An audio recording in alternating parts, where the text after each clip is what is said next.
નમસ્તે, તાલુકો ચોટીલા, ગામ પીપળિયા ધાંધલ.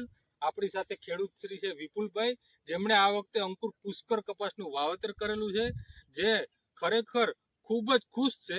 અને એમનું કહેવાનું છે કે સાહેબ, આ જે કપાસ છે, આ પ્રકારનો કપાસ હું વર્ષોથી ખેતી કરું છું, પરંતુ આવો કપાસ આજ દિવસ સુધી મેં નથી જોયો. એના શબ્દોમાં સાંભળી, આ કપાસ તમને સૌથી સારો શું કરવા લાગે છે? અમારે સાહેબ જો આ કપાસ થયો ને, સારામાં સારી વેરાયટી છે. અને આ વરસાદના પાણીએ આ બધા સુકારો ફાલ ને એવું ખીર્યું હોય ને, એ આપણે આ અંકુર પુષ્કર માં ખીર્યું નથી. વેરાયટી બહુ સારામાં સારી છે. બરાબર. અને આ ઝીંડવા તમે જોવો, આ ઝીંડવા આપણે 90 ને 100 ઝીંડવા છે એક છોડમાં, બરોબર. બરાબર. અને આ વરસાદને પાણી આ કપાસ સુકાણો છે નહીં, સુકાણો નથી ત્યારે. ના ના. રોગ જીવાત ચૂસ્યો કેવો આવે છે આની અંદર? રોગ જીવાત ઓછામાં ઓછી આવી. આપણે આમાં 3 રાઉન્ડ દવાના માર્યા. ખાલી 3 રાઉન્ડ દવાના માર્યા. અત્યારે 90 દિવસનો કપાસ થયો છે તમારો? હા, 90 દિવસનો કપાસ છે. 100 ની આજુબાજુ ઝીંડવા છે અને જરાય રોગ જીવાત નથી. ખાલી 3 દવાના નોર્મલ સ્પ્રે કરેલા છે. આપણે તો ભારે આમાં દવાના માર્યા. 2 આપણે 80 ફેટ ને મોનોકોટો માર્યા છે. બરાબર. અને એકવાર આપણે મેરાકી ને એટોલ નો રાઉન્ડ માર્યો. બરાબર. તો તમે જોઈ શકો છો, ખાલી 3 રાઉન્ડ આની અંદર દવાના સ્પ્રે થયેલા છે. અત્યારે 6-6.5 ફૂટનો કપાસ છે. આ છોડ તમે જે પકડેલા છે, તો આની અંદર 90-100 ની આજુબાજુ ઝીંડવા છે. બધાય છોડ આ પ્રકારના છે તમારા ખેતરમાં? બધાય છોડ આ જાતના જ છે. બરાબર. એક સળિયાતા છોડમાં સળિયાતા ઝીંડવા છે. ઓકે, તમે જોઈ શકો છો. બીજા પણ આ નાનો એવો છોડ છે. તમે જુઓ ને તો ઝીંડવા જ તમને દેખાશે. આ તમે જો બીજો છોડ તમે જુઓ, બરાબર. તો ઝીંડવાની સિરીજો કમ્પ્લીટ આની અંદર લાગેલી છે.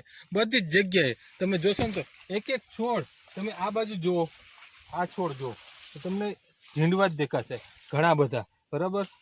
કપાસ અત્યારે હવે ખુલવાની તૈયારી ઉપર આવી ગયો છે. આ તમે જુઓ ને તો નેકરા ઝીંડવા જ દેખાશે નીચે, બરાબર. તમારે કોઈ બી છોડની અંદર તમે જોશો, આ બાજુ દાદાની પાછળ આપણે જાય, એ છોડ આપણે જોઈએ તો ખ્યાલ આવી જાય.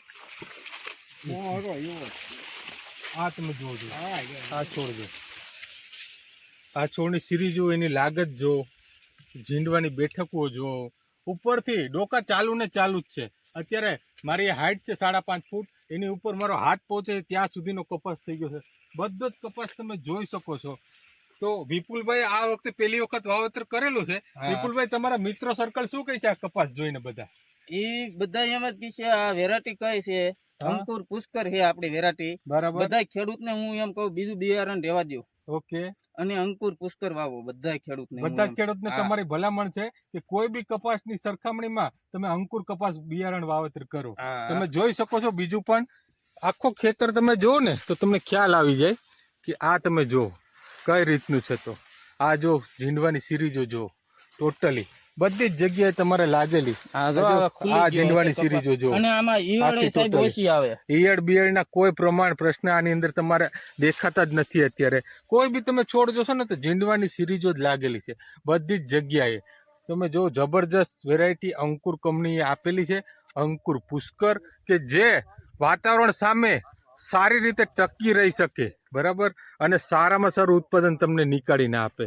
અને બીજાનો કપાસ સાહેબ સુકાઈ ગયો છે. અત્યારે વિપુલભાઈ નું કહેવાનું એમ છે કે બીજા બધાનો કપાસ સુકાઈ ગયો છે, પરંતુ તમે જોઈ શકો છો આ કપાસની અંદર કોઈ છોડ એવો તમને ખરાબ જોવા નહીં મળે, બરાબર.